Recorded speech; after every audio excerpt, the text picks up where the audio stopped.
Panama has two seasons, the good season and the rainy season. Guess which one this is? It's all starting to make sense now. Maybe that's why the flights were so cheap, and the hotels are so cheap, and the rental cars smelled like a flooded pet store. Maybe that's why Dan Neal calls us the merry band of arsonists, because we research a trip with the same due diligence as the Obama administration does when hiring web developers. In reality, though, we did plan for the rainy season. Kind of. We specifically looked for an off-road car and sports cars with all-wheel drive. We were supposed to film an R34 Skyline, but as you remember from our first film down here, we ended up with a school bus.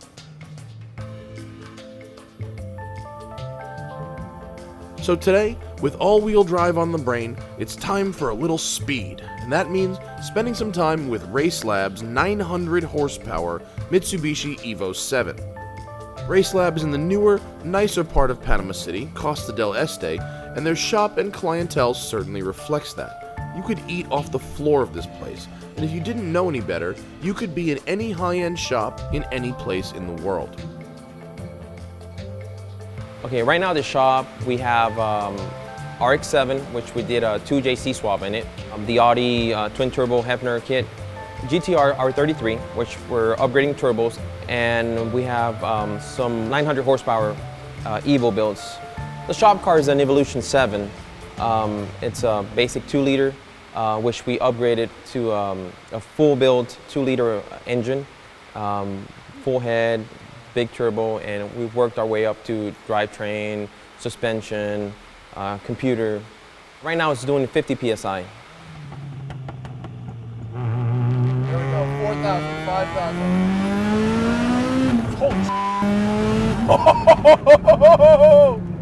Okay, okay. Yeah, all right, so that works. Let's do that again. That was crazy. You gotta wait. It's like, it's hard to.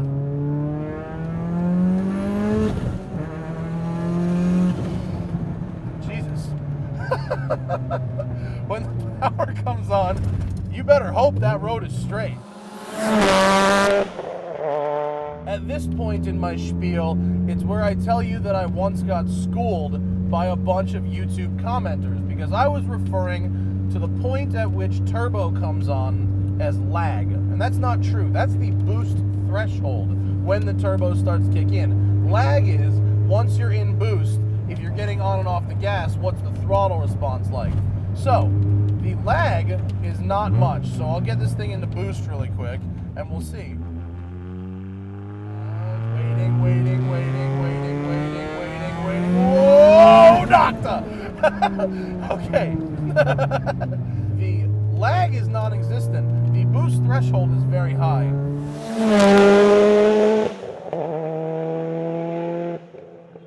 Power part of it works really good.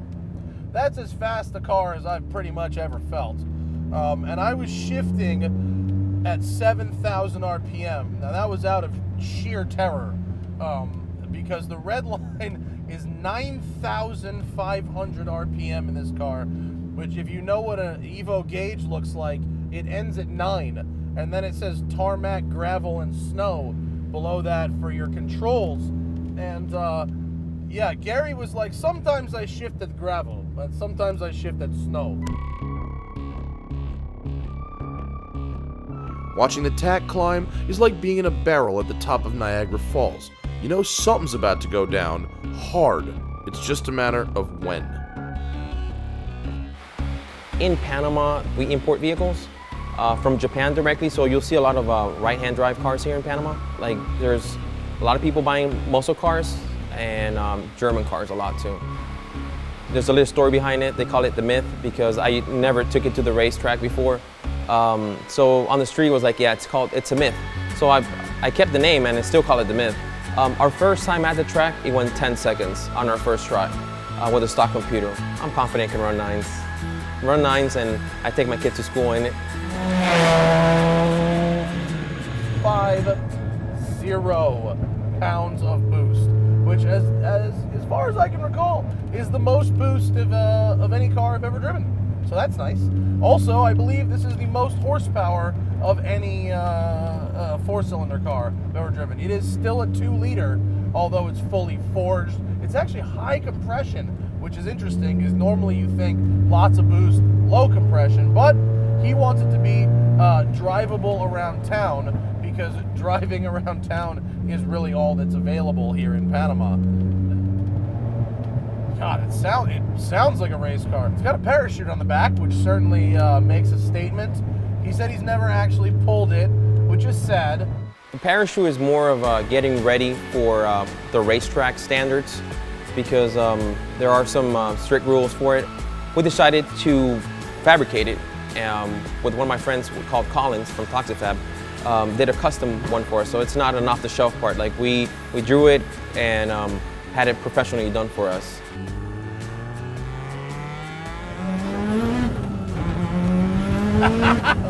Whoa! Oh, this tarmac sucks! Yeah, all the issues with the car, any negatives I have about the car, all have to do with the strength of clutch needed to get the power down. And it's not a heavy pedal, it's a light pedal. It's a bit grabby and it's a bit tricky, and if you don't know what you're doing, like me, it stalls sometimes. That's it. Besides that, you get to boost!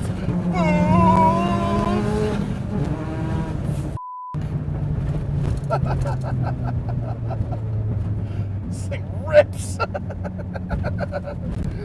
There's not enough room. This country is too small for this car.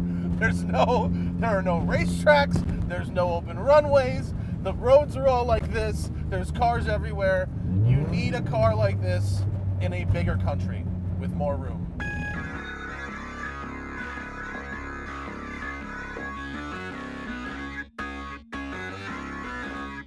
The biggest problem with car culture in Panama City isn't that people can afford nice cars. They can. And it isn't that people don't know how to make cars go faster. Hell, even the school buses are fast here. It's that the roads just suck. Gary's Evo surprised us mainly because it actually works. At the beginning of the shoot, I would have bet that there is no way 900 horsepower out of a 2-liter engine is going to stay in one piece through the whole shoot. But it appears that indeed it will. And it's just a good, clean build.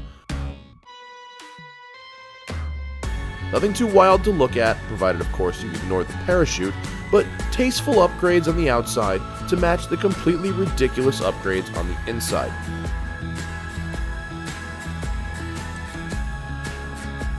When we started with Drive, we wanted to work towards a singular goal, to take viewers to places they haven't been, to share our experiences and our love for cars and the locations that people might have not otherwise known about.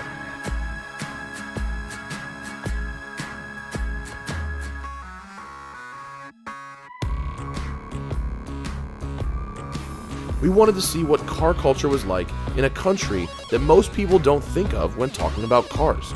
And it definitely does exist down here, just in a much more condensed form. But like all things concentrated, it is very, very powerful when experienced properly. Not that we actually recommend coming to Panama on a whim to make 3 films during the rainy season, we just got lucky. More importantly, we got Yoel. What's up next?